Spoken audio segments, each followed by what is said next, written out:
Of course.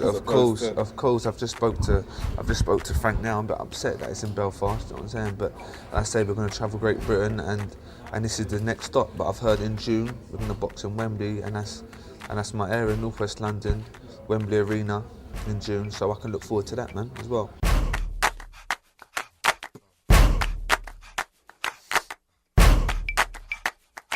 No, I didn't set me back. Obviously, it hurt me a tiny bit. And it was only a small minority of people, you get me? But it's boxing, man. The likes of Kazag and Flame Mayweather get booed, you know what I'm saying? Got booed, so you just got to put up with it and get along with it, you know what I'm saying?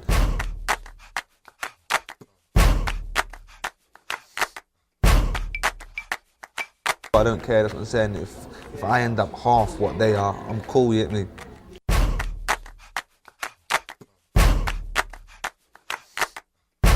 Of course I can. I was an Olympic champion. Obviously, Olympic champion don't mean nothing in the pros, but I've got the pedigree, you know what I'm saying, and I'm adapting well to it. Get me? I hardly got hit when I boxed in Birmingham, you know what I'm saying? I got hit twice or something pathetic like that. So I'm gonna be good, man. I'm coming good.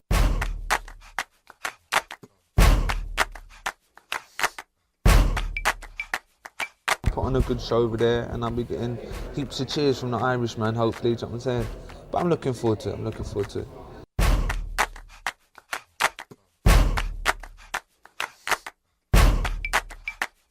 A little bit, but that's nuts, you get me? And how can they judge me, the small minority again? How can they judge me after one fight? You get me? I know I'm good. People around me know I'm excellent. My coach knows I'm fantastic. And as I say, only time will tell. And I'm all confident of going away. And I'm gonna let the boxing do the talking in the ring now. I'm gonna just hold it down a little bit and just let all my boxing do the talking ring, and we'll see where I'm in a couple of years. You know? Yeah. Like, people may think I'm cocky and I'm finesse, but if people that know me and speak to me and chill with me, they know I'm cool. I'm down to earth. I'm just a normal geezer. You get me? I'm just a normal dude. But yeah, man.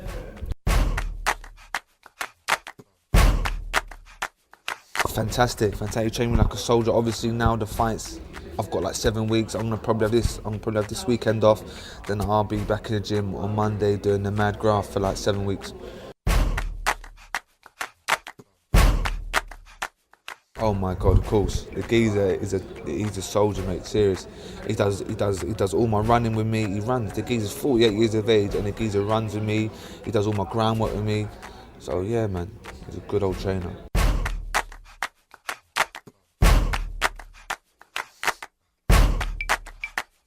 You know what, it's really interesting because I spoke to a lot of people from the sport, people like Colin McMillan, former WO World Featherweight Champion, as one example, and he stated a good statement. He said that at the end of the day, with James's technical ability and his boxing skills, he's got the skills to pay the bills, and like at the end of the day, he put on a fantastic boxing display, won 4 rounds out of 4, professional debut.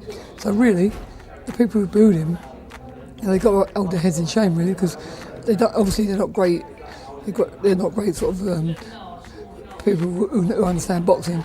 They're just people who, I think you could have had a mixture. You could have had like Frankie Gavin's crowd, where he weren't the golden boy, James was the golden boy. The Irish people, because they were all supporters of Darren Sutherland, who we all know James beat in the Olympics. Because apart from anything else, it was like a football mentality where they were sort of giving it, ooh ah yeah, and the next automatic thing from that was the boo. So, as long as James rises above it, which I know he has already. But the worrying thing was we went to Manchester weekend to watch Khan, and not only did Khan get booed, when the Olympians got introduced, again you got a glitter of boos again with James. So maybe it could, things can catch on like a wave. So hopefully it don't become a thing. And his next fight has been announced today in Ireland, so we already know we're going to get booed before we get there. So I just think it's something, unfortunately, in Britain, they just don't like winners because James is a winner, and they have to keep booing and learn to accept it.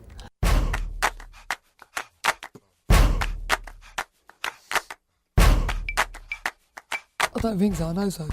At the end of the day, he's got a talent that you see probably once in every lifetime. I'm talking about an exceptional talent, and the cream always rises to the top, and he's definitely the cream. So I think when that moment arrives, then boos in Birmingham will be a distant memory. I just think that Most guys who are talented, who I've worked with over the years and seen when I was boxing myself, you know, people like Errol Christie, who was absolutely so talented, 9 national titles, was just phenomenal. But what they never had, what James has got, is the work ethic. Because not only is he talented, but he understands that, you know, to reap the rewards, he's got to really work hard. And, you know, he trains like something I've never known. You know, the toughest job is actually making him have time out. But, you know, we go through drills, and he's got the mentality to work on one move, maybe for 7 or 8 sessions, one off, just till he gets it right. He really is a perfectionist. And, you know, his schedules are very demanding, very tough, but he understands it's his job, and he's training for a 12-round career, but for a 4-round fight. So me as his trainer, I've got to temper with it a little bit here and there. But, you know, he's got absolutely, like, technically, as a fighter, he's got so many options, and that's why he's going to be so difficult to beat. You know, whatever they bring to the table, he's got an answer to. So, yeah, I'm confidently predicting what Frank Warren's also said, that I think he'll be the first. I don't want to put him under pressure, but I think he'll be the first British Olympic gold medalist to also become a world champion.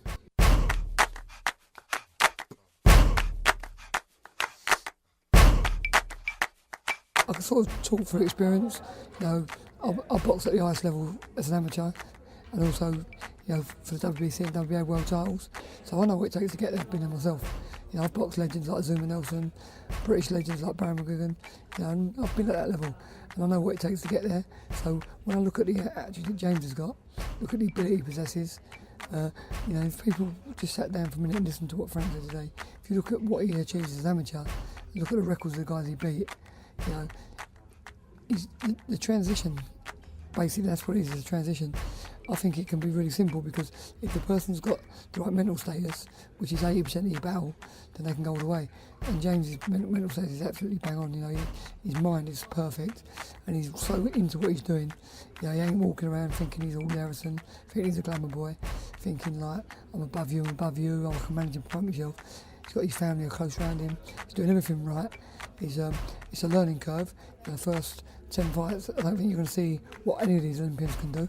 But I think after that, when the cream starts rising to the top, as it certainly will, and he gets onto the world stage, I think James DeGale will definitely deliver. And I've got every belief that this jigsaw we're putting together, we've got all the right pieces. Just got to put it together and get the full picture.